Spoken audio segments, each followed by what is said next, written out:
Hi friends, welcome to my channel. இன்றைக்கி வீட் ஃப்ளோரை வச்சு வீட்டிலேயே எப்படி ஈஸியாக பரோட்டா செய்யலான்னு பார்க்கலாம். அது மட்டும் இல்லாமல் நான் இந்த பரோட்டா செய்கிறதுல ரொம்ப சிம்பிளாக ஈஸியாக உள்ள டெக்னிக் நான் யூஸ் பண்ணியிருக்கிறேன். பிகினர்ஸ் கூட ரொம்ப ஈஸியாக செஞ்சிடலாம். வாங்க நம்ம எப்படி செய்யலான்னு பார்க்கலாம்.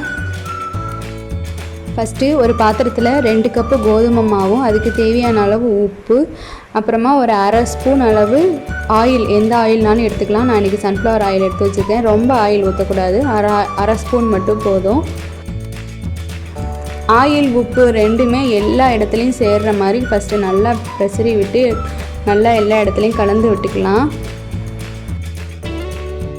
கொஞ்சம் கொஞ்சமாக தண்ணி சேர்த்து மாவை நல்லா லூஸாக பிசைஞ்சிக்கலாம். இப்போ பார்த்தீங்கன்னா நான் இந்த அளவு லூஸாக பிசைஞ்சிருக்கிறேன். இது கொஞ்சம் ஸ்டிக்கியாக தான் இருக்கும். இன்னும் கொஞ்சம் ஒரு 5 நிமிஷம் இதை நல்லா அழுத்தம் கொடுத்து நல்லா நீட் பண்ணி எடுத்தோன்னா நல்லா சாஃப்டாக வந்துடும். இப்போது நான் இதை ஒரு 5 நிமிஷம் நீட் பண்ணி எடுத்தேன். நீட் பண்ணி எடுத்த உடனே நல்லா ஒட்டாமல் நல்லா சாஃப்டாக மாவு வந்துருச்சு. இப்போது இதில் மேலே ஒரு அரை ஸ்பூன் ஆயில் ஊற்றிக்கலாம். ரொம்ப ஊற்ற தேவையில்லை. ஆயில் ஊற்றி மேலே ஃபுல்லாக எல்லா இடமும் படுற மாதிரி நம்ம ஆயிலை சேர்த்துக்கிடுவோம். அப்போ தான் மாவு காயாமல் இருக்கும். ஆயில் நம்ம ரொம்ப சேர்த்தோம் அப்படின்னா பரோட்டா ரொம்ப ஹார்டாகிடும். ஆறுனதுக்கப்புறம் ரொம்ப அப்படியே டெம்பராக இருக்கும், சாஃப்டாகவே இருக்காது. அதனால் ஆயில் நம்ம இப்போ சேர்க்க தேவையில்லை. தண்ணி எந்த அளவுக்கு அதிகமாக சேர்க்க முடியுமோ அந்த அளவு சேர்த்து நல்லா லூஸாக பிசைஞ்சிக்கலாம்.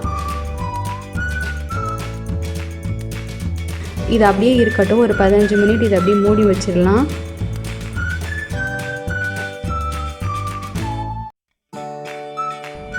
இப்போ 15 மினிட் ஆயிடுச்சு. நான் இதை இப்போ எடுத்து பார்க்குறேன். இப்போ பார்த்தீங்கன்னா இன்னும் நல்லா சாஃப்டாக இருக்கும். இப்போது தண்ணியில் கையை முக்கிட்டு அந்த ஈரத்தோடையே நம்ம மாவை ஒரு 5 நிமிஷம் நீட் பண்ணிக்கலாம். இப்போ இதை அப்படியே மூடி வச்சிடலாம். ஒரு 5 நிமிஷம் இது ரெஸ்ட்டில் இருக்கட்டும். 5 நிமிஷம் கழித்து பார்த்தீங்கன்னா மாவு இந்த அளவு நல்லா சாஃப்டாக இருக்குது.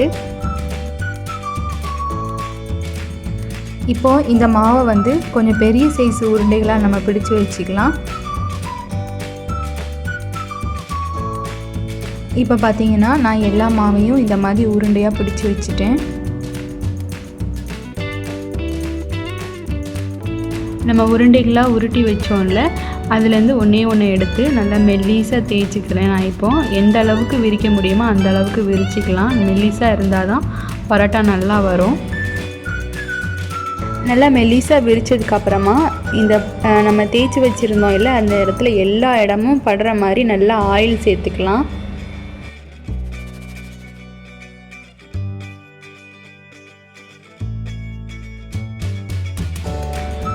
ஆயில் நம்ம எல்லா இடமும் ஸ்ப்ரெட் பண்ணதுக்கப்புறமா ஒரு பீஸா கட்டர் அப்படி இல்லைன்னா கத்தி வச்சு மேலேருந்து கீழே வரைக்கும் ஃபுல்லாக கட் பண்ணி எடுத்துக்கலாம். மேலேயும் கீழேயும் ஸ்டாப் பண்ண வேண்டாம், ஃபுல்லாகவே கட் பண்ணி எடுத்துக்கலாம். இதே மாதிரி இந்த பரோட்டா ஃபுல்லாகவே எல்லா இடத்துலையும் குட்டி குட்டி லைன்ஸாக போட்டு நம்ம கட் பண்ணி எடுத்துக்குவோம்.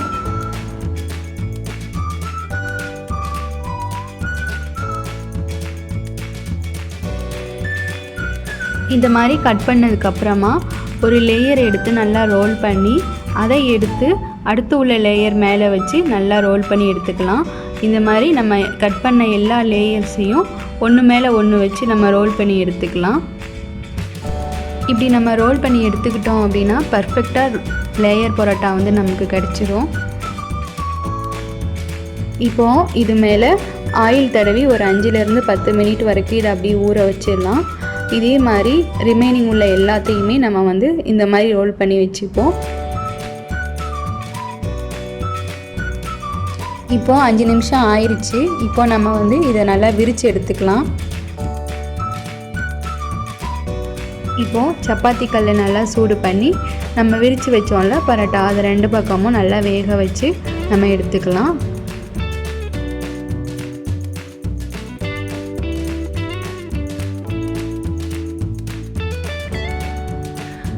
இதே மாதிரி நம்ம 2 அல்லது 3 பரோட்டாவை சேர்த்து நம்ம செஞ்சதுக்கப்புறமா சூடோடையே நல்லா அதை அடித்து எடுத்தோம் அப்படின்னா நமக்கு பரோட்டா ரெடி ஆகிடும். நம்ம அடித்து எடுத்தால் தான் அந்த லேயர்ஸ் எல்லாம் நல்லா கரெக்டாக கிடைக்கும். அதனால் சூடாக இருக்கும்போது கையில் வந்து லைட்டாக ஆயில் அப்ளை பண்ணிக்கிட்டு அந்த சூடோடையே நம்ம லைட்டாக அடித்து எடுக்கணும். இப்போ பார்த்திங்கன்னா நல்ல சாஃப்டான வீட் பரோட்டா ரெடி ஆயிடுச்சு. நீங்களும் உங்கள் வீட்டில் இதே மாதிரி செஞ்சு பாருங்கள். செஞ்சு பார்த்துட்டு எப்படி இருந்துச்சுன்னு கமெண்ட்ஸில் சொல்லுங்கள். தேங்க்யூ.